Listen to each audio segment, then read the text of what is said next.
this thing. I think we're ready. Yep.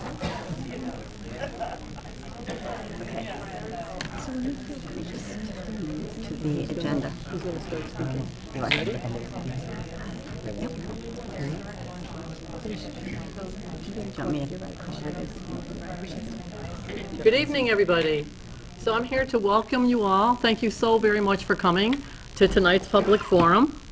Superintendent Nancy Follansbee has prepared a brief but a very detailed presentation outlining the MSBA's required process and our status.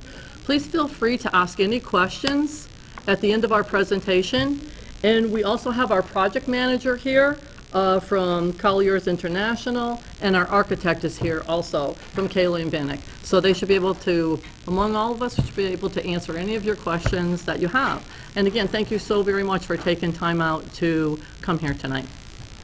And I'm Nancy Follansbee, Superintendent of Schools, and I will just echo what Mayor Cadger just said. We're so delighted that you came today, and we look forward to answering any questions you may have. The program will be an overview of what we've done so far and where we are and what the next steps are. And so we're hoping that it will be informative, and then we'll have plenty of time to answer your questions. I'm going to turn the program over now to Tom Brown, who's the chair of our school building committee, and he's going to do a few introductions. Thank you, Nancy. I just wanted to start out by saying that the primary focus of this school building committee is to determine that the need exists for updating our school facilities, to evaluate which model will best meet that need for the long-term future, and to support the efforts necessary to deliver that model. I'd like to take this opportunity to introduce the committee members to you that are charged with those tasks. Myself, again, Tom Brown, Chair, Mayor Karen Cadger, Superintendent Nancy Follansbee, Gail Doron, Director of Business Services, Melissa Zawadski, the City Treasurer, Deborah Luznia, our School Committee Chair, Eric LeBeau, Director of Maintenance, Judith Averill, Principal, Maple Street, I believe, right, Judith? Dave Motter, Maren Goldstein, John Atwater, City Councilor Dan Carey, Patrick Bruff, and David Boyle. I'd like to take this opportunity to also thank Mayor Cadger for putting together a great, diverse committee that is committed to our Easthampton Public Schools. And thank you to the members of the committee for your active participation in our meetings, in the visioning days, the trips to Boston, I believe some members went to. And thank you for all the work yet to come. At this time, I would like to turn the program back over to Superintendent Follansbee. Thank you, Mr. Brown. So we're going to start with the need. And this PowerPoint, by the way, will be available on our website after tonight. So if you want to go back and review any of it again, you certainly will have that available to you. So, we had been submitting some statements of interest to the School Building Authority, the MSBA. We did one for the high school, and you know how well that turned out. So we started looking at the other needs in our district, and we started looking at our elementary schools, and clearly there is, we identified great need. All three elementary schools are more than 100 years old. That's Maple, Center, and Pepin. They have antiquated mechanical systems. They have inefficient and costly building envelopes. They have limited outdoor play and learning space. In fact, the play areas are pavement, not grass. They are overcrowded. We have support teachers and specialist teachers working in some of our very 100-year-old coat closets, which have been redesigned to make them into offices. They do have a little window. The coat closets back in that day did have a window, so it's not horrible, but it gives you an indication of how overcrowded we are in our elementary schools. We have no room on the sites that our elementary schools are on to expand the buildings. And as many of you, I see parents out here in the audience, know, we have inadequate parking, to say the least. and inadequate parking patterns. It's really been quite a nightmare. I praise my principals for doing the best they can with the situation that they have, but it's really quite a problem, quite a challenge. We also looked at White Brook Middle School. It's 45 years old with failing building systems, a number of failing building systems. It has very poor energy efficiency. It's the largest consumer of electricity in the city. And it was an open classroom design that was very popular back in the 70s, which provides a very poor educational environment. Open classroom means that there were no walls on the classroom. It seemed like a wonderful idea back then that everybody could move back and forth among the classrooms. But in reality, the noise is very distracting to the educational process. So what has happened over the years is we've jerry-rigged walls between classrooms, but they aren't soundproof, and some of them don't go to the ceiling. And all during the day, there are children and teachers walking past every classroom and through classrooms to get to other classrooms. So it really isn't a positive educational environment. And our existing buildings clearly do not support the current educational standards for 21st century learning and teaching. When we built our new high school, it was so very apparent to us how much better that environment was for learning in our community. Our students are energized and engaged, as are our teachers. They have so many more benefits than they did in the old high school. And the same would be true for our current elementary and middle school. Elementary schools and middle school. Our buildings also do not comply with current building standards and codes. So those are all, really serious issues that we're facing. Our elementary schools are either the oldest or the closest to the oldest elementary schools in the whole state of Massachusetts. So I think that's saying something as well. I'm going to turn it over to our consultant, Mel Overmoyer from Colliers. He's our owner's project manager. The MSBA, that's Massachusetts School Building Authority, you'll hear us say that a lot this evening, requires that we have an owner's project manager, which is really a wonderful thing because these are people whose expertise is buildings and they oversee the whole construction process.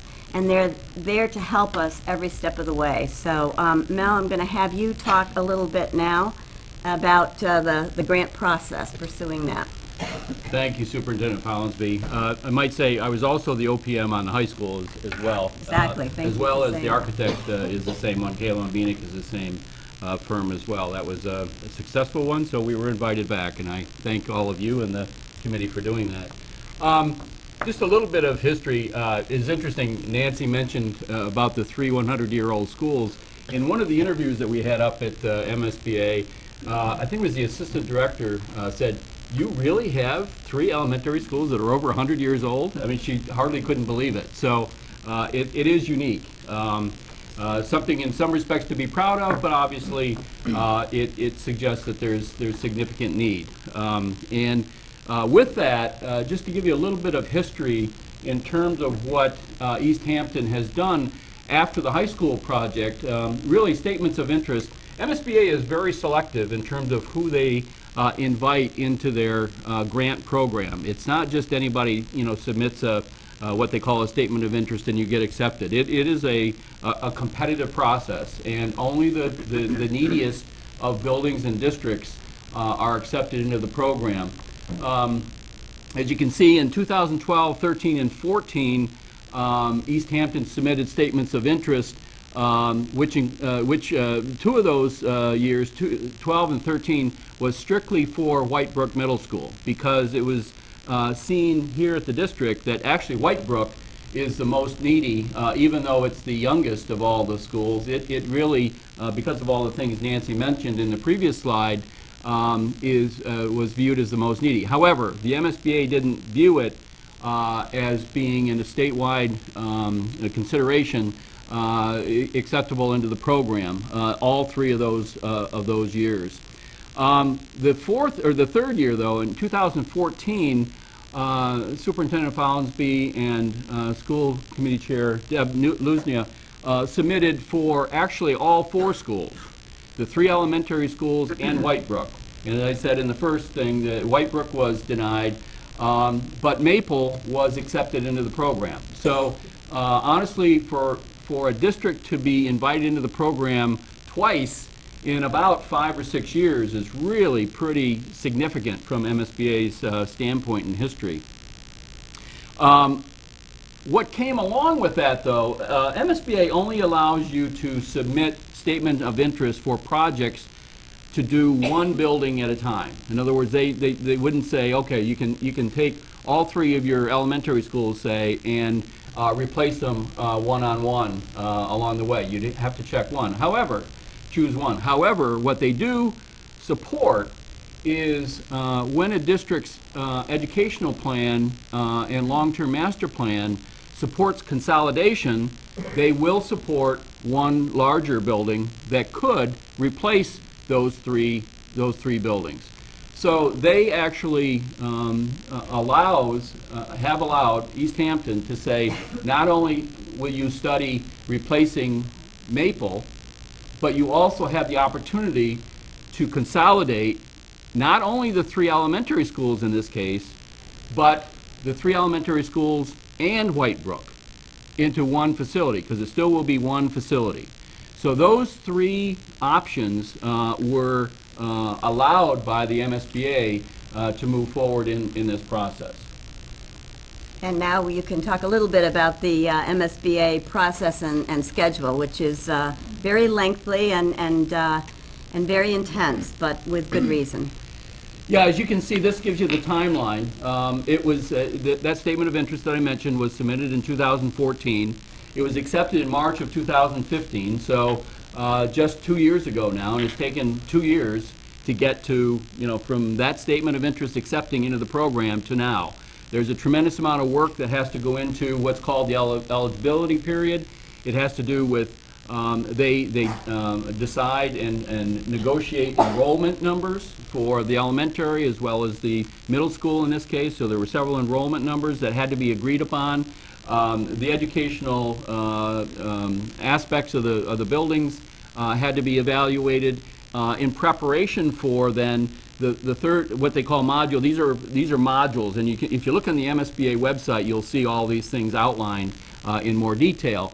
But once the eligibility period is over and all the requirements are satisfied for that, they then require that the district move into selecting the project team, which is ourselves, the OPM, as well as the design team. And that's a very formal process with requests for proposals and interviews, and then ultimately it all has to be approved by the MSBA.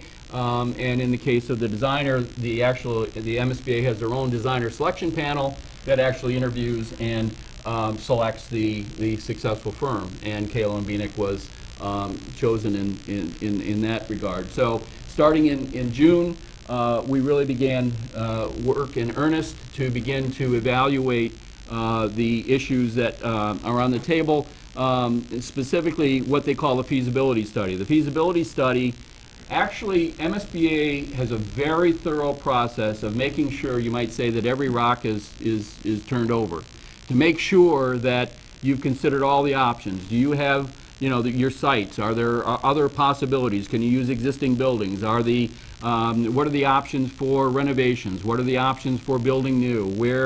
What are these different configurations? All these sorts of things are being considered in this phase that we're currently in, which is this feasibility study, and that's what we're going to be reporting on tonight, that shows you how much progress we've made in that regard.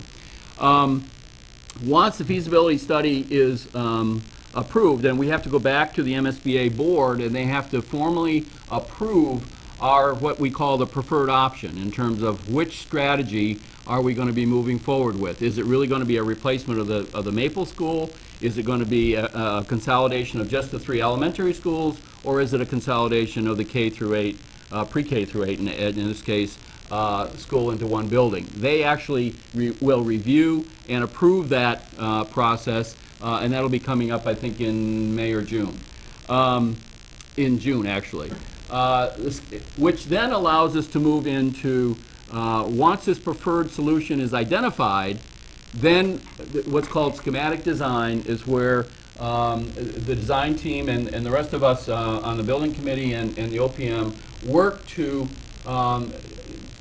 further define the project. In other words, get the layout of the building finalized, get the budgeting and costing. This is a really critical time for establishing the budget. And there will be multiple estimators engaged to professional estimators that will be determining those costs. We will then be putting that together in terms of a total project budget. It will be then have to go again back to the MSBA, which the board of the MSBA, and they approve what is then called the project funding agreement. It is basically a plan that has been developed in the schematic design, a specific building plan and scope, including all the site work, all the sorts of costs that go along with it, as well as a budget. And then that project scope and budget agreement is what you, the voters, will vote on to approve the project to move forward into final design and construction. And that funding the project listed there as Module 5, we're anticipating the vote to be in the spring of 18, just about a year from now, that it will be put out for public referendum for the funding of this project, as long as the MSBA has approved the project funding and project scope and budget agreement. Then, as I said, it moves into the design and bid phase of the project, which takes about a year to do. And then finally, the construction. And depending on what the solution is and how many phases we have to do, it's going to take another 2 to 3 years. So you can see, you know, from the acceptance, and you might even go back to the submission of the statement of interest in 2014 to the end, which could be 2022, is 8 years to get a project like this submitted, approved, bid, constructed, and move in. A very lengthy process. But it's the MSBA, we actually work in several states, and I have to tell you, MSBA's got it down. They do the best of any states in terms of making sure that buildings are built right. And the MSBA was reorganized just before you did the high school to actually better the process, because they had problems in the late 90s and earlier, where schools were either overbuilt or underbuilt or underfunded or whatever the case might be. So they really have a very thorough process in terms of making sure these buildings are planned and constructed correctly. Thank you, Mel. And of course, the process started with a visioning process that we undertook with a number of different constituents of our community, our school department, and our school committee chair, Deborah Luznia, is going to talk a little bit about the visioning process. It was a very important process because we needed to get information from our community, from our school department people, our staff, about what is the vision that we have for a new building project. And Deb's going to talk to you a little bit about what that process was like. Thank you. Before I tell you about that educational visioning process, though, I'd like to take a minute to introduce you to our school committee members. Would you please stand when I introduce you?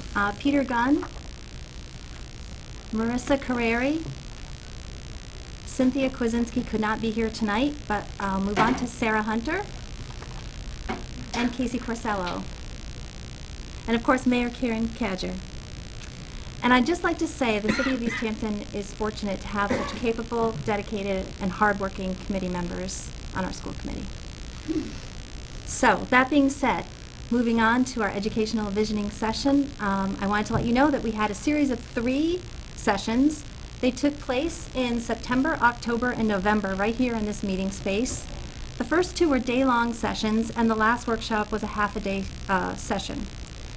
The sessions included the design team and the owner's project manager, the mayor, the superintendent, our director of business services, IT director, curriculum director, director of special education, our elementary school and middle school administrators, elementary and middle school teachers, building committee members, a school committee member, parents, members of the community, and 2 middle school students. This was an opportunity to get the thoughts, ideas, and vision of all stakeholders.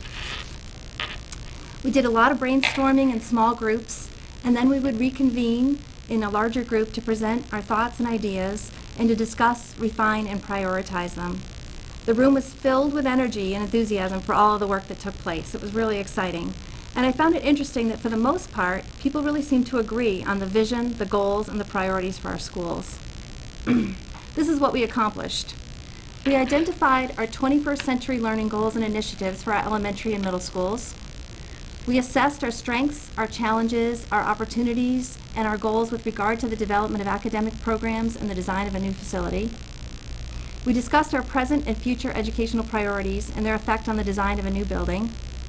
We explored and prioritized a range of architectural design patterns that support 21st century teaching and learning. And we created a set of guiding principles and priorities for the design of the new facility. All of this information is invaluable for the design team and for Superintendent Follansbee in the creation of the educational plan. And it was a great opportunity for all of us to get it right before developing a master plan. Thank you, Deb. So out of the visioning process, we developed priority goals. We developed the top three that you'll see there as the top three bullets. And the next one, the last one was really very close to our top three. So the first one, small school feel, large school pride. We wanted to be sure we kept that small school feel that we have in our elementary schools now, but we wanted to have that large school pride that we have with our high school. So some of the pieces of that goal were grade level learning clusters to support a small school feel, connections between school and the larger community, ways to make that happen, collaboration and engagement for students, teachers, parents, and school community, responsible citizenship, welcoming and transparent schools, and one of the indicators of that was that we wanted to have an entrance at each level, a preschool level if it were a K to 8, and an elementary level and a high school level, so that parents could come in and meet each other and have some time in our schools. Clustered accessible community spaces, again, near the entrances of our new school. The second goal was holistic and joyful learning. And you can see on the slide there some of the posters that we put up and papers that we put up all around this room. It happened here from notes that were taken in each of the small groups. So holistic and joyful learning would be learning is visible. We would have open spaces where teachers could bring classes together, breakout spaces. We would have lots of natural light coming in and spaces where we could have children see out and others see in. Innovative and engaged learning, which would be maker spaces. Maker spaces are very popular in schools now because they promote collaborative learning, project-based learning, hands-on learning. It's a place where you can combine science and engineering and technology and mathematics instruction, and we'll talk a little bit more about that later. A place where we have authentic real-world learning, again, in our classrooms and in maker spaces and throughout the building. Project-based learning, we wanted a building that would promote that. Collaborative learning, flexible learning spaces, again, so that we could combine classrooms, we could combine small groups of children together and in different formats and venues in the school. Meeting diverse learner needs and styles, we want to design our schools so that it promotes inclusive practices so all children can access a strong educational program, so that we have the adaptive technology we need and accommodations that we need for all children. We also wanted equity of learning opportunity and experience. We wanted all children in Easthampton to have the same kind of strong, wonderful educational program that we currently have at our high school. And we wanted connections to the natural world and supporting a healthy lifestyle, a strong commitment to wellness for our children and our families. And our elementary schools now, as you know, are just completely bounded by cement and pavement, and so there was a great desire to place our elementary children in a place where they would have access to green spaces. So that was our our fourth really important goal. We also wanted flexible and adaptable spaces. We wanted that in our high school as well, so that our building would be timeless, so that we could change as our needs changed. We wanted the spaces to be varied and adaptable. We wanted flexible furniture. We wanted it to be future-focused, adaptable to change, and timeless. And we wanted the building to be a teacher, building as teacher, which is what our high school is. We have screens that will monitor energy use, screens that will monitor the solar use, and that can be brought into our science classrooms and science instruction.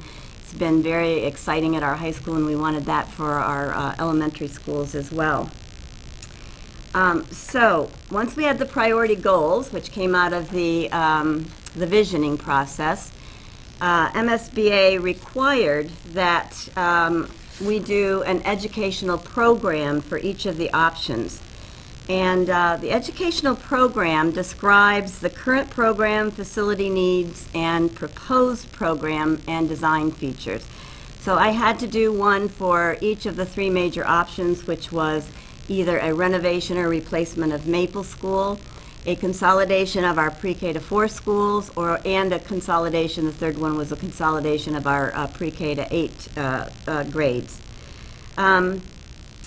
It describes, the educational program describes what the current program is for what is listed on this slide. All of those things had to be addressed in the educational program.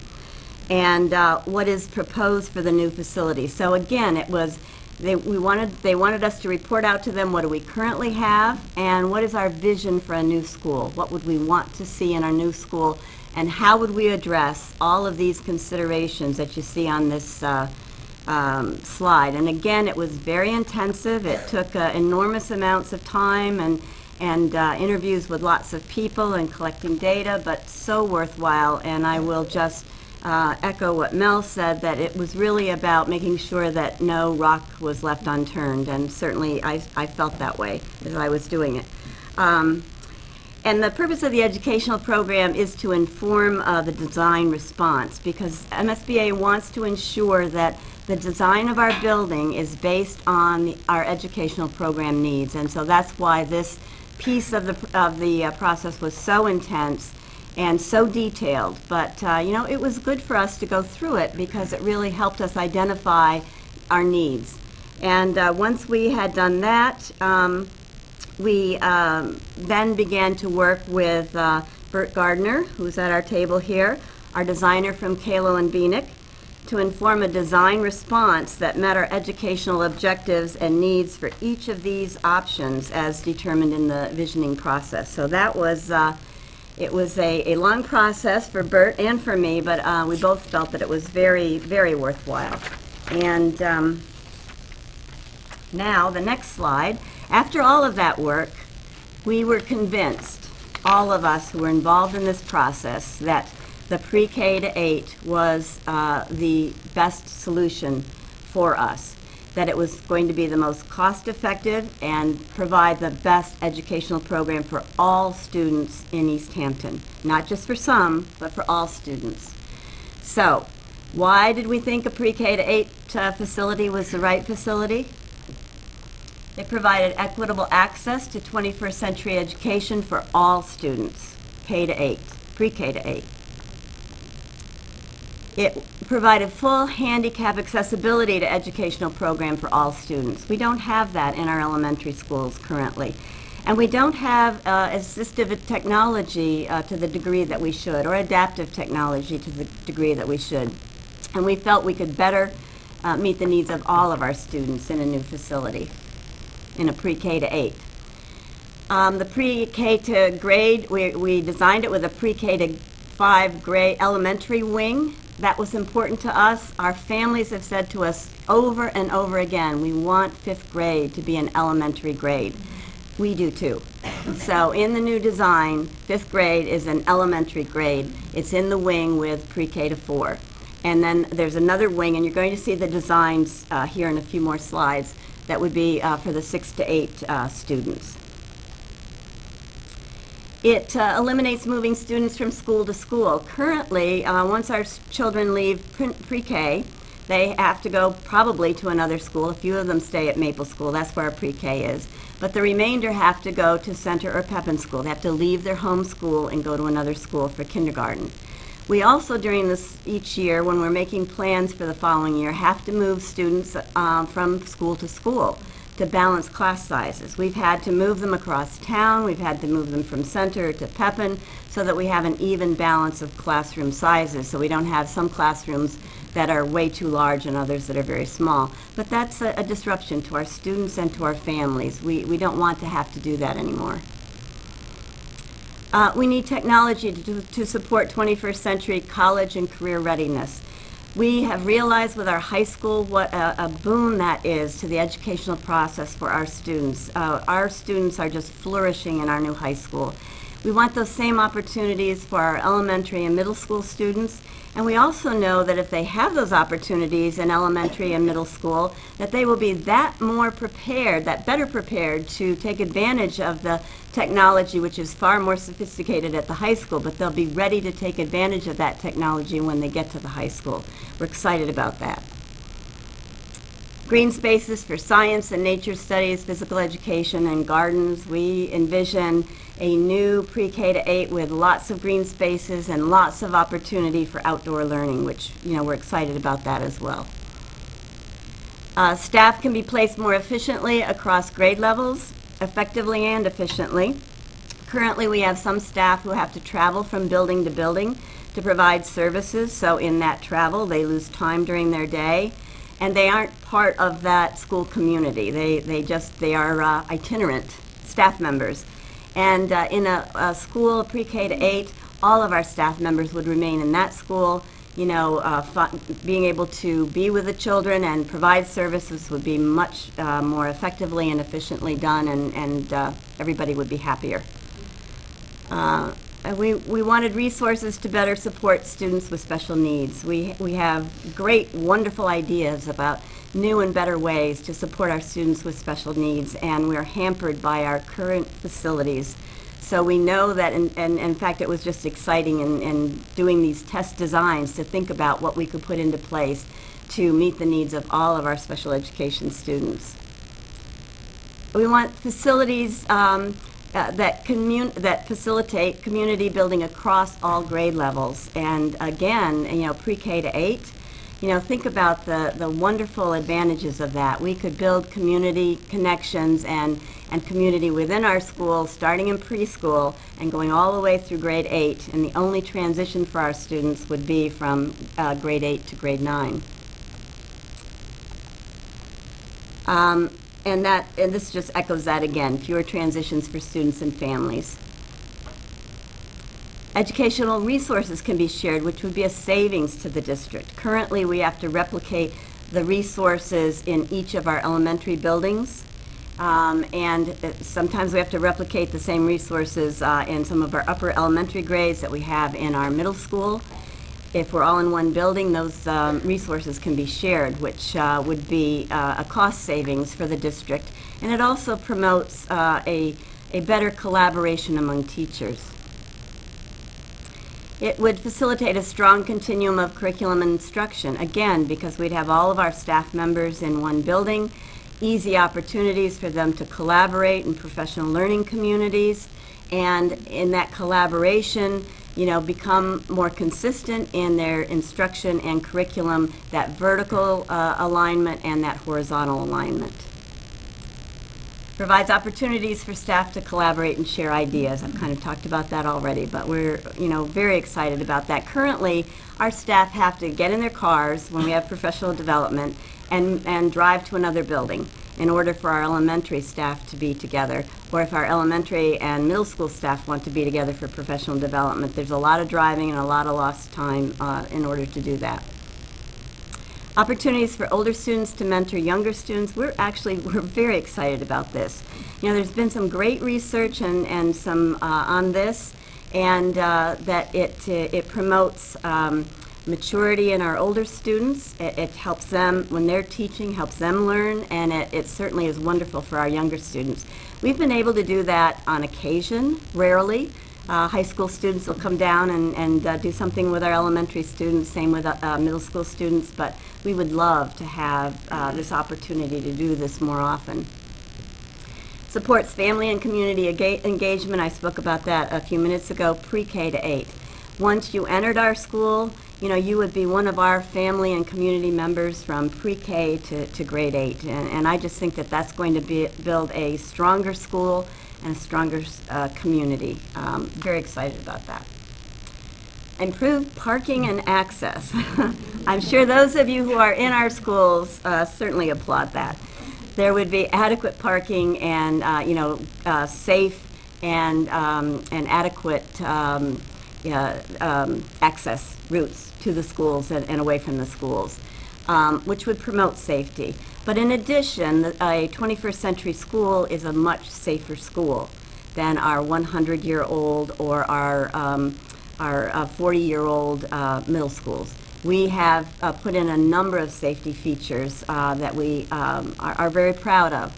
But the new schools have so many more safety features, and we'd like to be able to do that for all of our children. And food services, I forgot food services.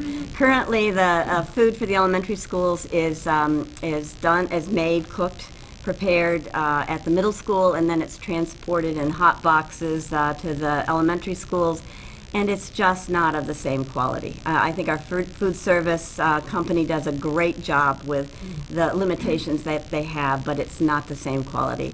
So we would have a higher quality of food services. We'd have improved instructional spaces for STEM, which is science, technology, engineering, and math. Again, those maker spaces would be an example of that. Very excited about that. Our design has one in each pod of grade levels, so kids could access that for art, for science projects, for combining all of those content areas together. And we'd have better spaces for art, music, and PE.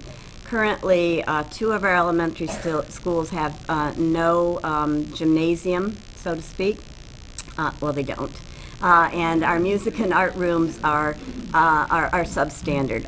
Our instructional spaces for these content areas are substandard, and what we see in the new buildings that are being built are just amazing, and I think help to promote the exploration, the wonderful exploration of the arts and music, and more PE opportunities, and of course STEM. And that was the end of mine. So now I'm going to turn it over to Bert, because after we had done all of that, then we shipped that off to Bert Gardner, our designer from Kalo and Beanick, and asked him to do these options, which was a requirement of MSBA. But Bert, I'll let you talk about that now. Thank you. First, I do want to just take a minute to express my appreciation for the tremendous amount of work that the district put into coming up with the educational plans and their visioning for what they see as the curriculum that's going to be delivered to Easthampton students. It's a tremendous amount of work, and it's very much needed by us if we're to really fit a building to the needs of this specific town. So what this slide here shows are just 7 concepts at this stage of what the school solutions might be for the various educational plans that had to be developed. Going across from left to right, we've got just a base repair option A of the Maple Street School, and that's just a code compliance upgrade for that school and to stabilize any kind of ongoing maintenance issues that have to be taken care of. And it's not really an option that's intended to address the educational needs of the district, but it's a requirement of the state that we establish a baseline to evaluate other options against. So that's the first option. Option B, or concept B, would be a renovation to the existing Maple School with an addition on it to support the 21st century curriculum that we want to be able to deliver to the students there. Option or concept C would be a new school at the Maple Street site. Concept D would get into the consolidated approach that you've heard spoken about this evening. That would be a single building at the Whitebrook site, which would accommodate all of the pre-K through 4th grade students in the district. The last three, option E, E1, and E2, are all pre-K through grade 8 solutions or approaches to the project. E being a new building, E1 would be a minor addition with renovations to the existing Whitebrook building, and E2 would be a major addition with renovations to portions of the existing Whitebrook building. So several factors are looked at when we're considering the success or the feasibility of each of these concepts. And down the left column of this slide, you can kind of see some of the key qualities that we've looked at to do a quick evaluation of where we think the concepts fit into the district's overall goals. So beginning with site compliancy, you can see that the Maple Street schools, and actually I'll explain a little bit the color coding here. There's a key at the bottom, but red is minimally advantageous to the district, yellow moderately advantageous, and green would be highly advantageous as we evaluate the different concepts against what the district's goals are. So site compliance, and what we're looking at there is it feasible for the site that we're looking at to support a building with the program that's required for the different age groups that are part of that solution. So at the Maple Street site, we're in a situation where we're on an urban campus. It's locked in by other development right now. And if we were to incorporate the full program that the MSBA suggests for a modern curriculum in the state, the footprint of the building becomes too large to really fit on the site comfortably. In fact, it exceeds the maximum lot coverage for the zoning ordinances here in town. There's waivers and things we can pursue for that, but the bottom line is you'll end up with less parking, which is already a challenge for the school.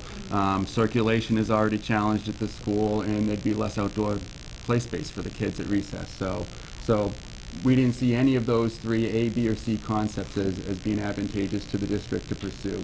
A new consolidated pre-K to 4 school at the Whitebrook campus could be built within the available developable land on the site, and it would work, and it would provide the green connections that the district is looking for. The reason that's shaded yellow is just a caution that the district really has a strong belief that the pre-K to 8 solution is the one that's going to address the needs of all the students in Easthampton. So while that addresses the specific pre-K to 4 population, it still doesn't address necessarily the 6 to 8 grades.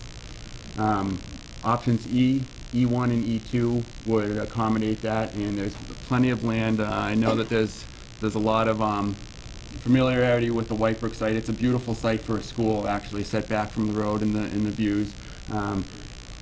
But there's wetlands that surround it, and there's a lot of things. But we've had engineers out looking at the geotechnical qualities of the soils there, and there's ways around, just like at the high school that was built here in town. There was challenging soils there too, but there's strategies that can be used.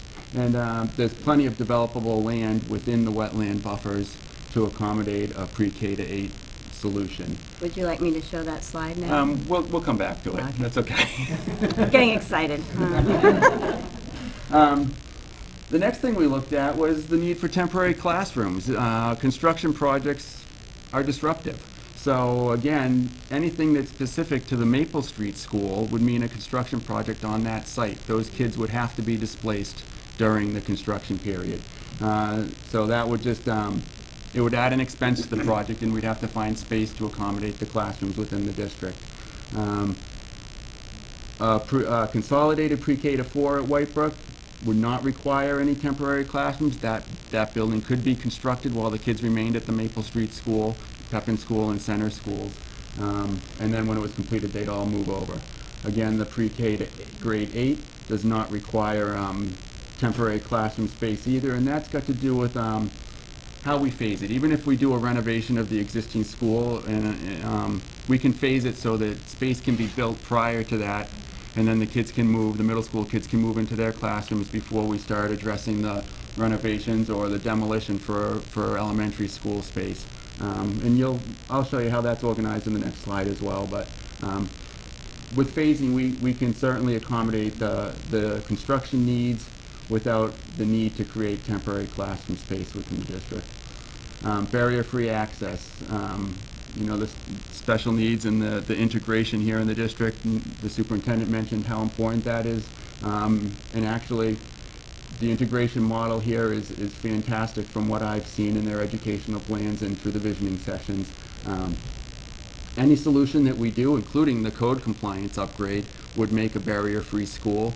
But again, if you're looking at just the Maple Street school, that's only 36% of your pre-K to 8 population. So, while it would address the Maple Street, 195 kids at Maple Street, you'd still have the Center Pepin and the Whitebrook Middle School students who, to varying degrees, wouldn't have certainly full barrier-free access around the school.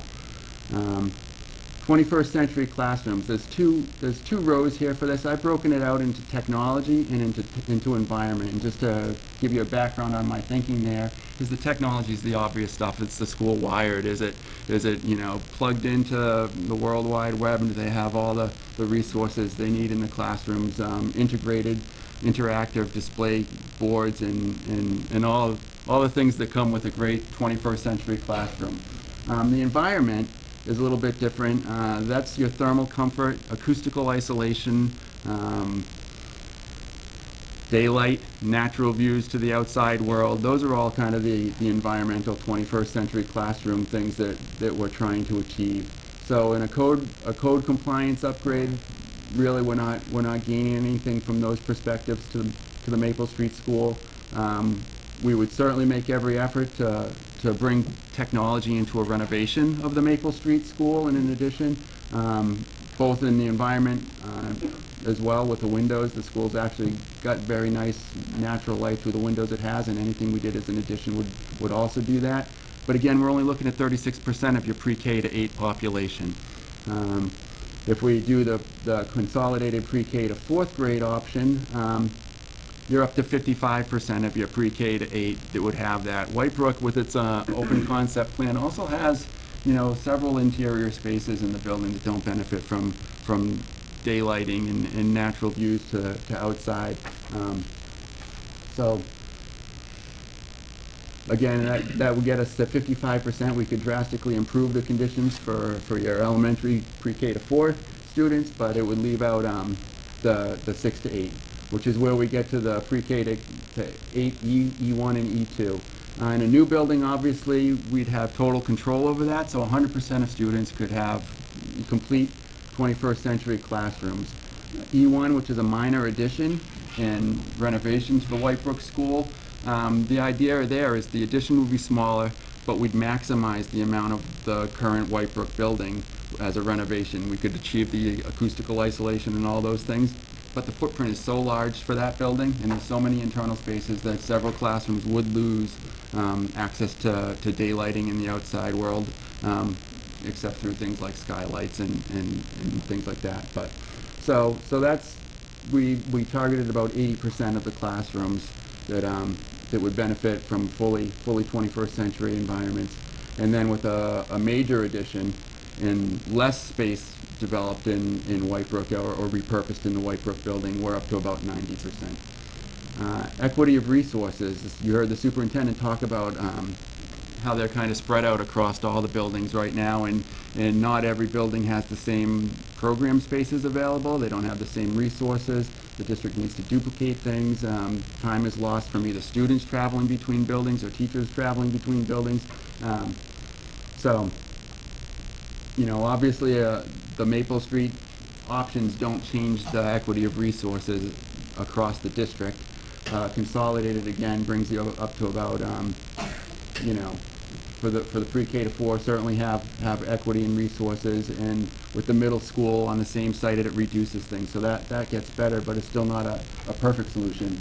Where we get into the E1 and E2 options, we're all in one building at this point, and certainly shared resources and equity of opportunity for students that would be available in a concept with that approach. Completely supports the district's educational plan.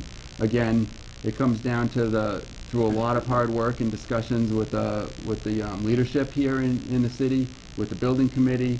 The decision is that the best educational plan supports the needs of all students from pre-K to 8th grade. And so you're looking at really just the E1 and E2 options that would provide complete support of everything the district would like to see happen with their educational program. And then meets the long-term facility needs. Really what that comes down is what's your need after this project for future projects. If we did a Maple Street specific project, we'd still be faced with having to address the needs at the Pepin and the Center schools in the future to handle those populations. If you did a consolidated pre-K to 4, we'd still have Whitebrook left. As I think it was Mel, you mentioned, it's extremely rare for the MSBA to allow a district in a second shot at this within such a short period of time. There's no guarantee how long it would be before they approved another project in the city to be invited into their grant program. So the opportunity to be able to consolidate all of your needs, pre-K to 8, into one project is seen as highly advantaged by the district. Now we can have the next slide. Okay. So this will show you some of the test designs. You can kind of see what Bert has done in terms of. Yeah, I think hopefully people can still hear me. If not, let me know. And these are really just concepts. I want to kind of stress that right now, that we're in the feasibility phase of this project. It's the next phase, if you can remember way back to the earlier slides, is Module 4, the schematic design. That's when we really start looking hard at what the preferred option or the preferred concept that the district wants to go through is, and we start to develop that and iron out all the details at that point. But conceptually, what we want to show with these, and if you look closely, you can see there's walls, and that's because in order to make sure they work, we have to go through the exercise of making sure that we can accommodate all the program with the adjacencies the school wants, that the square footage is required for them. But really, at least at our office, we like to think of these as diagrams that we're sharing with people at this point to show what's possible and different ways of approaching it. So the key here is that middle school program is a light blue. Elementary school program is this yellow shade. Common or public spaces, so common spaces would be things that are shared between both ends of the spectrum. The elementary students, the middle school students would share a gym, cafeteria. There's an auditorium in some of these. So anything that's like that, and those would be the same spaces that you commonly see shared out to the public in after hours events. And so we've kind of broken down like that. And then small areas just green to show service and the service areas, the support areas for the school. So in each school, what you'll notice first is that they can all fit on the Whitebrook site. Second thing I want to point out is the Whitebrook building. You can see it best in this one. It's kind of shaded gray with a dashed line around it. In all three schemes, we can accommodate the construction of a middle school wing right now without really infringing into that existing school at all. And in a couple of these, we probably have to take down an auditorium right now to kind of facilitate some of that, but we could certainly keep students in their classrooms, which is the important thing. I think a lot of you, if you were around for the high school, remember that the new school went up 12 feet away from the high school building. So there's certainly ways that we can manage safety and circulation on the site with the construction project going on. Again, as I mentioned, the middle school wing will be built first outside the footprint of the Whitebrook building. And then what we like to do as a strategy is kind of cluster all those common spaces, all those public spaces into a centralized zone there, and then cluster the elementary school program on the other side of that. And through circulation patterns and scheduling, it's easy for the two populations to stay separate where the district wants them to stay separate. If there's mentoring, things like that, it is again one building, so it's easily facilitated. But there's really no need for the populations to ever have to kind of interact or intermix with each other, except as designed, in the delivery of the curriculum to the district. So, make sure I get this stuff. I guess this could show what I talked about with a major addition or a minor addition. So this would be a minor addition.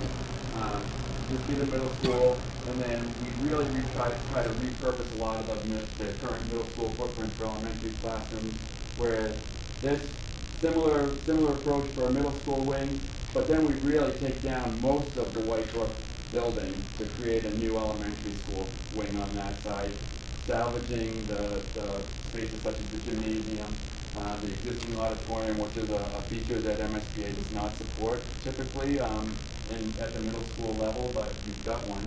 So that's a benefit. There's limited reimbursement and technicalities with it. MSBA won't support any renovations we do to the space, but the bones are there, so you're ahead of the game. And then the separation of the public and classroom space. Again, by clustering or organizing the common spaces in the middle of the design or the layout of the building, we can easily isolate classroom wings so that you can come into those common spaces or the public spaces in the building. And then the doors out to the academic wings are locked, so you don't have to worry about people wandering through the building in the evening. And then phasing, as I mentioned, it all comes down to just how we organize, construct the middle school first, so we've got a place for those students to go before we take away their space to renovate or build a new elementary school. Thank you, Bert. Also, just to mention that I think the design had separate entrances for the morning for students to come in and to exit at the end of the day. Middle school, elementary, and pre-K, K entrances. Right, so on all these, middle school would come in on that side, elementary on this side, again, here middle school, and then the elementary would come over, and this one's very similar. And the pre-kindergarten also has its own entrance for all these, so there'd be a pre-K entrance in this. This one is actually back there is where that one's located, or over here. And again, these are just test concepts or diagrams that we're doing at this stage. Not necessarily mean that the final solution that we pursue is going to be any one of these three, but it'll likely be a variation of the best parts of all three, hopefully. Thank you, Bert. Mel's going to talk a little bit now about estimated costs. Yeah, we're very early in the process, so the costs that we're identifying are really very broad range, in a very broad range. It's very interesting. This is a really unique opportunity that Easthampton has. The fact is that, as we've mentioned along the way, if you take these buildings one at a time and to deal with their issues, improvements or replacements or whatever the case might be, the chances of your getting, again, the next MSBA invitation is probably quite a ways off. So, if you just dealt with Maple at this point in time, you're still left with those three other schools. MSBA has opened the doors, the opportunity to deal with all four of your schools all at once. So there's a great economy in that, in terms of they will provide the funding or their share of the funding for that entire project, taking care of all four of your schools. The downside is it's a big project. I mean, the fact is that now we are dealing with all of your schools. But the basic economics of that are as follows. I mean, the fact is that if you took each one of those buildings today and said, we're just going to fix them and make them code compliant, those four buildings will cost you $115 million just to do that. And it doesn't deal with any of the expansions or the 21st century program changes that Superintendent Follansbee outlined that would be envisioned in the new school. So you're basically left with schools, 100-year-old schools that are fixed, but don't provide the same amenities and philosophies of the modern education.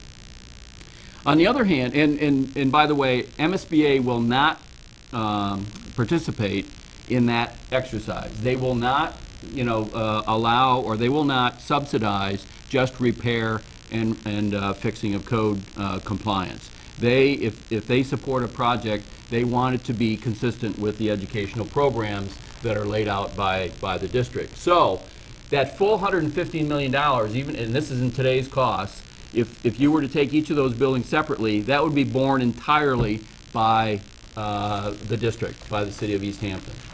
However, if you do the pre-K to 8, which is one of the things that's led us to this whole concept, is that the total cost is somewhere between 100 and 156 million dollars, the total cost of this project. It's a wide range because we're still dealing with all those, the variables that Bert's talking about, how much of white brick we tear down, how much of it we renovate, how much we, whether it's a brand-new building or not. So there's a broad range that we'll be honing in on as we proceed. But with that project, MSBA will reimburse for their share of it. Your current reimbursement rate is 58%, thereabouts, of eligible costs, and some things they exclude. So it comes out roughly to about 50%, just in broad brush economics, that they will provide. So it takes that, that 100 to 156 and reduces Easthampton's cost to 50 to 78 million dollars. Still a big number. I'm being very frank with you about this, but the advantages of doing this right now are so unique. Not to take advantage of it, I think it'll be one of those things that the city would regret for quite some time, not taking advantage of it and still leaving three schools that are basically unaddressed. So that's the basic economics as we look at them right now. In this next phase, we'll be honing in on what really is the preferred solution. The preferred solution being the pre-K to 8 solution, but the specific design. Does it build the wings independently? Does it is it a completely new school and tear down White Brook? Whatever the case might be. Those are the things that we're still going to be studying over these next few months. Thank you, Mel. So now Dale Doran, our Director of Business Services, she did a lot of careful looking at the impact on our district, of this district and city of taking on a project, and she's going to talk a little bit about that. So I wanted to start to talk a little bit about what the team sees as the advantages of building now. And one of them is a theme that you've heard throughout the presentation. It takes advantage of the MSBA's reimbursement of 57% on all 4 buildings. And sort of buried in that is the idea that Mel's talked about some, is how soon with a subsequent building, if we didn't do all 4 at once, we would be in the queue to be reimbursed again. There also is the notion that the reimbursement might not be there, that grant program might not be there at the time that we went for the other schools. There's no telling how long the program stays in place or how long the 58% reimbursement rate stays in place. In my home state, Vermont, recently they suspended their school construction support program entirely around state finances for a period of time. There's certainly no indication that's going to happen in Massachusetts, but you just don't know. We think that there's a real advantage in all 4 old and outdated buildings being addressed at once, largely around the equity of educational opportunity that it provides for all students and families. As hard as we try, and we try very hard to provide all Easthampton students equivalent educational experiences and opportunities, we'd be naive not to acknowledge the significant differences that can occur as a result of the facilities themselves. And some of the examples you've heard today, the elementary schools, Maple School and Center School, do not have adequate meal preparation and service space. The Maple School and the Center School do not have gymnasiums, nor do they have dedicated performance spaces, and all 3 elementary schools are severely lacking for green space. The other thing that I think is important to keep in mind is what happens if we do delay on the project, and there's a construction inflationary factor that has to come into play. The high school, which opened in 2013, was built for a total project cost of $3.7 million. If you add an inflationary factor on that, that projects what it would cost if we were looking to do it in the same time frame as this new project, that $43.7 million project is anticipated to inflate to a $60 million project. So waiting, things always just get more expensive, and that's really important to keep in mind. And then finally, the bonding market right now, the rates for bonding a school project are at very low rates, and it would allow us to take advantage of those very low rates. I think it's important to note, we took a really careful look at what savings in the operating budget might occur as a result of this investment in a new facility, and these are some of the ones that we think would prove most fruitful. There's really no doubt that it would result in electricity expense savings. All of those systems are very old and inefficient, and we think with new state-of-the-art systems, we would save electricity expense. Likewise, heating expense. We believe that there are savings in food service. Although all of the meals for elementary and middle school are prepared at the middle school, there are people who are hired to do the service to students at each of the elementary schools, which is a bit redundant. And there is also an expense relative to transporting those meals, both in terms of the personnel to do it and the equipment. We believe that there would be preventative maintenance savings, and this belief comes to us looking at what happened with the high school, which has new state-of-the-art systems that are user-friendly, that are often controlled by technology. We are able to do preventative maintenance on all of the high school systems in a way that at the elementary schools, we currently have to contract out preventative maintenance contracts. So we think there are savings there. We know that there are emergency repair savings, and the example that I will give of that is just in the last few months, we've had to do 2 major boiler repairs in the district, 1 repair and 1 replacement.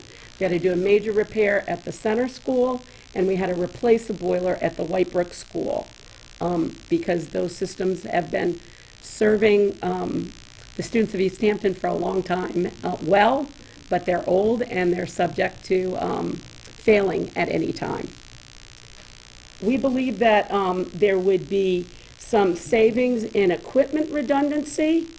The kinds of things that we're thinking about are grounds maintenance equipment, custodial equipment. Right now, we have to duplicate, for example, carpet cleaning machines in each of these schools, whereas we think we could have less units of that if we had a pre-K through 8 building and all of the equipment was at one site. And finally, the other place that we expect that there would be major savings is snow removal. If we're doing snow removal and grounds maintenance on a single site, there has to be savings as compared to 4 separate sites.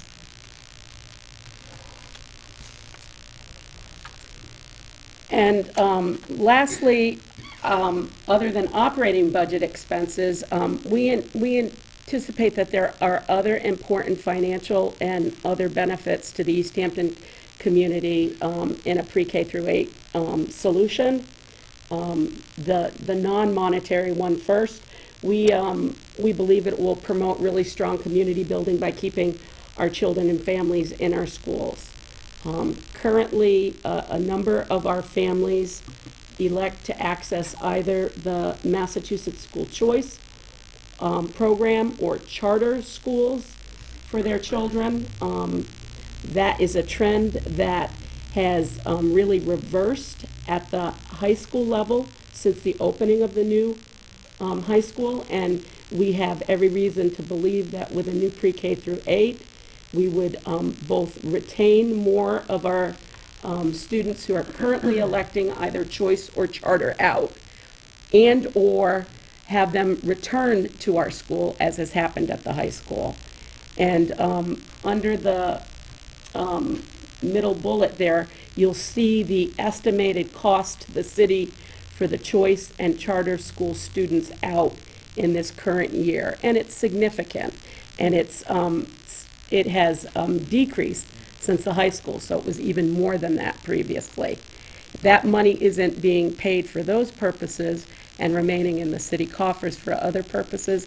I think there are real benefits to the citizens here in Easthampton. And the final bullet addresses the other trend that we've seen since the high school's opened, and that's that students in other communities who elect to come to Easthampton for their public education have increased since the high school has opened. It's a very desirable facility with an excellent educational program, and we believe that we would be equally attractive for other communities for choice in at the pre-K through 8 level with a new project. And under that final bullet, you'll see the revenue that's coming into the school department this year for school choice in. That's a significant amount of money, and we would expect it to go up. Thank you, Dale. And now our last slide. Mel is just going to talk briefly about the next steps. Where do we go from here? Yeah, this is our first forum, and we want to keep all of you informed in terms of our progress, and giving you the opportunity to interject and be part of it and understand how this process is evolving. So our next one, we're hoping to get another one sometime probably late April, because in May we have to submit what's called this preferred solution to the MSBA, and it will be this pre-K to 8 proposal with a little bit certainly more development from what our current status is. It's a very voluminous. These reports that go to the MSBA are very voluminous. They're typically 3-ring binders that are about 3 inches thick, I think. 5-inch ones for this one. It's a lot of material that goes into them each time. The MSBA staff then reviews this material, and they then schedule, the MSBA has a subcommittee of the board that's called the Facilities Assessment Committee. We will need to be going to Boston to meet with them in June to review our preferred solution, and they typically will have comments about the various aspects, and they look at big picture kinds of stuff to make sure that we've addressed things appropriately, even after the staff, the MSBA staff has reviewed it as well. It's in preparation then for it going to the formal submission to the MSBA for approval, the MSBA board for approval, and we have to. The MSBA board typically meets about every 2 months, so all of our submissions we have to plan with these 2-month increments, because if you miss one, you've just lost another 2 months in the process. So our next board approval is in June, and if that's approved, then we will move into what I described earlier as the schematic design, which really then focuses on a very much more detailed design and a formal budget that will come sometime later, I think by the end of the year probably. Okay? And now we have some time for questions, and I think Deb and Tom are going to facilitate that for us. Yes. Well, I'd like to thank you for your service and how thorough this presentation was. It was very, very informative. I had a couple questions. The first one was there's lots to talk about accommodating in the future, and I would imagine that it means accommodating a larger student population as Easthampton grows and what that would look like. Because there's a consolidation, if you will, into one building, does that mean that there could be an increase or a decrease in faculty and support staff? And lastly, what happens to the old schools? Is that part of this project? And lastly, I have some safety concerns for the pre-K through fifth being in such a large building with 1,000 students, and is there any, has that been taken into account in the plans, or have you talked about it? And I understand that was like 4 questions, so please forgive me. I think I got them all down. Great question. So I can answer the first one about accommodating an enrollment increase. We also were concerned about that. There's a whole process that we go through with MSBA to certify enrollment. It's very time-consuming and onerous, and but very thorough.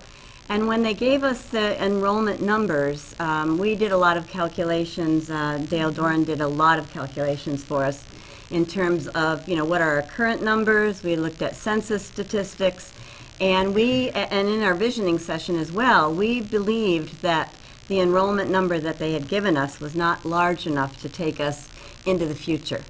So we went back to them. We had 2 meetings with them. We had to submit more documentation, which we did. And in the last meeting, they agreed to increase our enrollment and our number of classrooms, which means that we can have more classrooms. We've also built in flexibility. I mentioned breakout spaces several times. So those are essentially classrooms that can be used to join 2 classrooms together for activities. But if enrollment were to increase far beyond what we anticipate, those also could be used as classrooms, classroom spaces. So I hope that answers your question. Staff adjustments, yes, I guess I could answer that one too. Yes, in all likelihood, there would be some staff adjustments. It's really too premature to know what they would be, but I would anticipate that there could be some. But again, would be based on the enrollment of our students. And so it's hard to say at this point in time. Old schools, that's you. Okay. So whenever the school department has buildings that they no longer use, like old schools, what they do is the school committee would vote to surplus them. When they do that, they give them to me as the mayor, and then what happens is then I send them in turn to the city council for them to hit the property subcommittee, where they discuss, number 1, do they want to put restrictions on them? Do they want to set, whatever they want to do? They can just send them right back to me just like that. Thank you, they're released, they're surplus, and then we can, go from there by RFPing them, selling them, that type of thing. But a lot of times, probably the most recent one was the Parsons Street School, and they put some very, very different suggestions on it. As a matter of fact, split the parcel. So, and then it came back to me for us to send out for request for proposals, and we sold it. And as you know what it is now, Parsons Place. So that's the process on that. I think, Go ahead. Mayor, if I could just add to that. Of course. Looking at the location of these current schools, Maple, Center, Pepin, I've looked at this prospectively as being a potential huge economic boom to the downtown. Based on where they're located, they could be housing, they could be retail, they could be mixed use, they could be municipal parking, whether the buildings stay or not. Right. It's basically a palette of what someone might come up with for ideas to do with them, but based on their proximity to downtown, could be a huge economic boost for the city overall. And I think I agree too with what Tom's saying, and based on whatever restrictions or, or requirements or suggestions that they might put in there, we think of that as prime property. Those locations of the schools are very prime. And I think your last question was about the pre-K to 5 in such a large school. I just want to assure everyone here that that was a primary topic that we addressed as we went through the visioning process, as we went through the educational program process, and as we began the design process.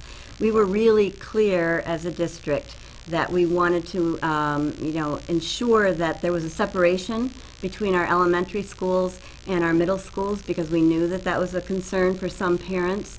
And so in our next forum, you'll see more specific drawings of the schools. You'll be able to see that better.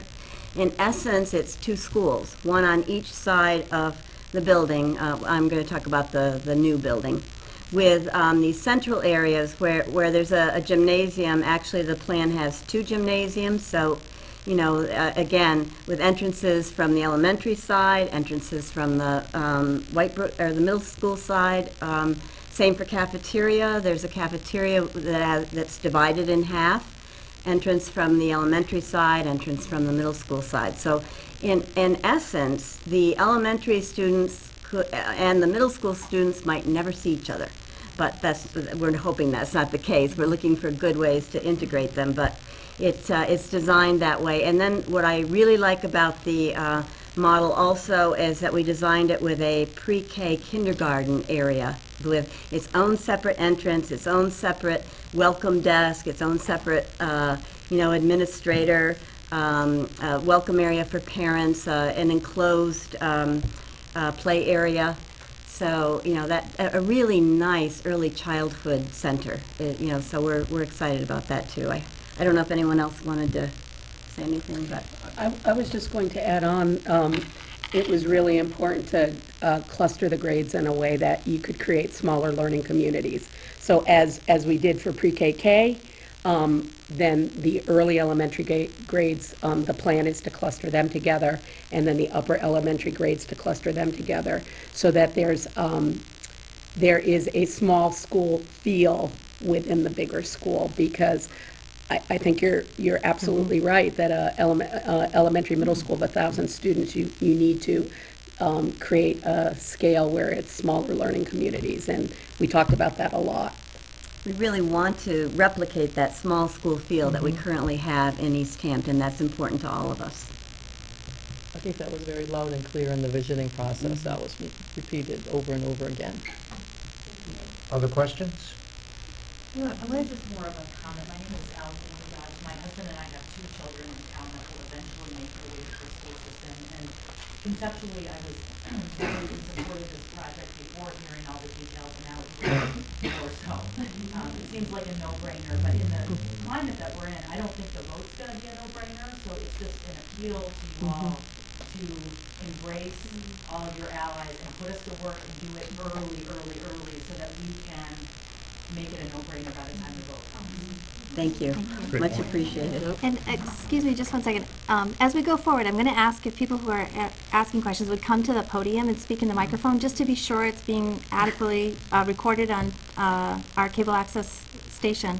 But as another thought with regard to your comment, I appreciate that, and I would just ask if we could get your name and contact information before you leave. If you could see me, I would really appreciate that. And that goes for anyone in this room who would like to be involved, who's interested in helping out. We would love to create a great, solid team, and would really look forward to having as many people involved as possible. So please come see us And I after. would just echo that tonight's event is part of that process.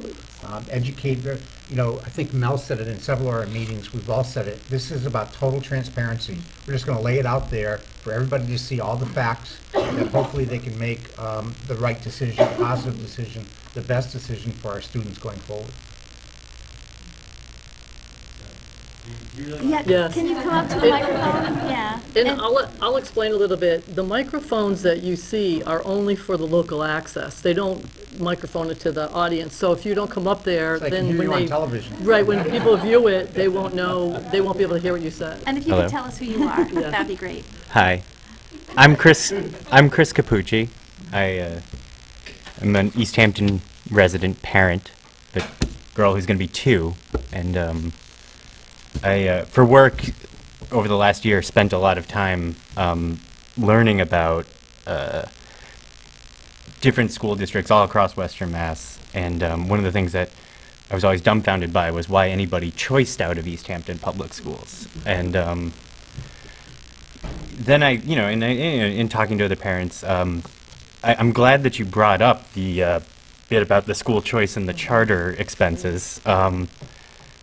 I'm wondering if it's possible by the next public meeting, if there's any data that exists out there that shows the savings to the district after a MSBA grant is awarded to a town, that shows like, oh, we were losing $2 million a year to school choice and charter education, and now we're down to under $1 million or whatever it might be. I think for, speaking of voters, going door to door, one thing that really works well with voters is numbers, and if we have something that we can point to, so if by next session. I would just point out that I actually have to admit I have grandchildren in the school system, but don't laugh.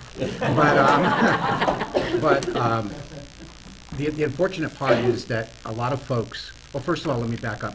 I don't think any parent of any student in the school system would doubt the quality and value of the education they're getting inside those four walls day in and day out by our teaching staff, by our entire staff. The unfortunate part is a lot of times folks will judge a book by its cover. Right. And so they might drive by the school, they might take a walk through the building when it's empty and say, not so sure I'm going to send my kids here. But we all know the quality of the education that's going on within those four walls. And I think this is our opportunity to change the cover, if you will, Yeah. which changes the whole tide of choice out. I mean, I got to meet most of your school committee and a lot of teachers, and just, not all school committees are created equal. Yeah. And there's a good one here. Thank you very much. Thank you. And I, just reiterating what Tom said, I think a lot of the things that have happened here have been perception in the past, and we have really worked really hard the last few years about the perception, and having children that choice out or charter out would never have set foot in our buildings. So we're trying to address every inch of this. Hi, Andrew Foster, Briggs Street. I've got a 5th grader and a kindergartner in Maple School. My question is perhaps premature, but it's about logistics in terms of the middle school day being different from the elementary school day. And as a parent who sometimes picks up kids at either one of the schools, the traffic patterns can be rough because they're not designed for the flow of traffic. My concern more is I'm also an elementary school teacher in Northampton, is about if the middle school children are being picked up early, will that be a distraction, and can the building be designed physically so that it's not a distraction to grade school kids who are still having lessons without 15 yellow buses driving by? And just to have that concern be part of the thinking in terms of designing the building and the potential different school day hours. That definitely came up during the vision process. Right. Great, thank you. You want to say anything about that? Yeah, I think Yes, that's again. certainly a possibility. Right. As we work with our landscape architects to Yeah. create traffic flow in and out, and definitely I think that one of the models that we've looked at just as a test concept kind of puts all the academic stuff out behind the building. Right. So that in itself would be a way of controlling it, where more of the Yeah. common or public spaces. And it are faces towards the mountain, which is nicer And too. it faces the mountain. Yeah. Yeah. So as someone mentioned, it was brought up a lot during vision. It's Right. something we're certainly in tune to, and we'll work to make sure Great. that Thank you for your work. that's addressed. Thank you. Thank you. And I think, Dale, I'm not sure, on all your list of savings, I'm not sure I saw a bullet point about busing costs. I mean, could there potentially be some reduction based on the buses all going to one location? We are in the process of studying that question at present. Yeah. Taking a look at what it would mean for the three-tiered bus system and the current guidelines that are in place. Yeah. And haven't reached a firm conclusion yet, but should soon. Good, thank you. My name is Scott Callahan. I'm a resident of Easthampton. Grew up in the town, product of the Easthampton public school system. I live over by Whitebrook Middle School now. I live on Westview Terrace, and traffic can be a huge disaster as the students are coming into the school and getting dropped off the buses, the people that are there. So I don't know if there was a traffic study done, how that's going to affect when the amount of students potentially doubles at that school site. So that's a concern for me, being a resident right in that area there. And also, is there any other models of other communities that have pre-K through 8 schools, and has that been studied in other communities that are similar to this one, and how well that actually works in other communities? I can talk about the traffic at least. And then I'll talk about the pre-K to So eight. the answer, the quick answer is no, a traffic study's not yet been done, but we really just arrived at the pre-K to 8 as a preferred direction for the school now. As part of the MSBA study process, traffic studies are something that they would like to see. So that's something we would certainly take a look at the impact of the traffic on the area moving forward. So. And when we first proposed even doing a statement of interest to the MSBA for a pre-K to 8, the board members seemed pretty excited about it because they like that consolidation because it is an effective and a way of spending resources. And they said to us that they would be happy to get us in touch with other districts where there were new pre-K to 8s, and that those people would be happy to come and join us in one of these forums. So my idea would be to bring a group from another district to our next forum to talk about exactly that, their experience with the pre-K to 8. I think that would be helpful for all of us. Thank you very much. Any other questions?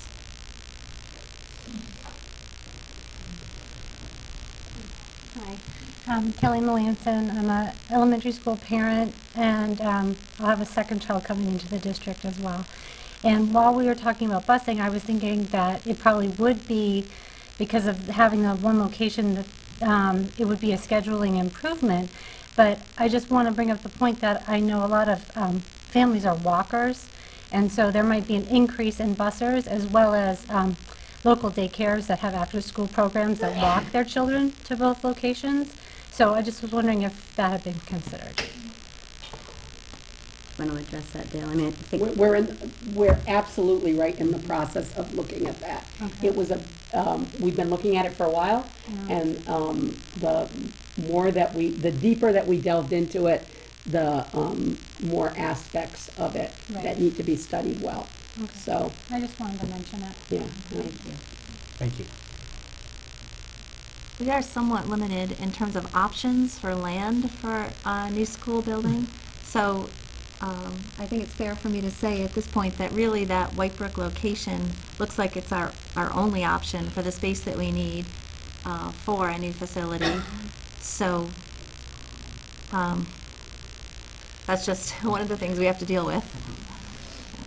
I think the other positive about that site that, Nancy touched on, the intergenerational educational programs that could go on in a K through 8, but we can't lose sight of its proximity to the high school either, and the ability to create this giant campus where the students could easily walk back and forth for additional intergenerational programs between high school, middle school, or pre-K through 8. So a lot of possibilities from the educational front there.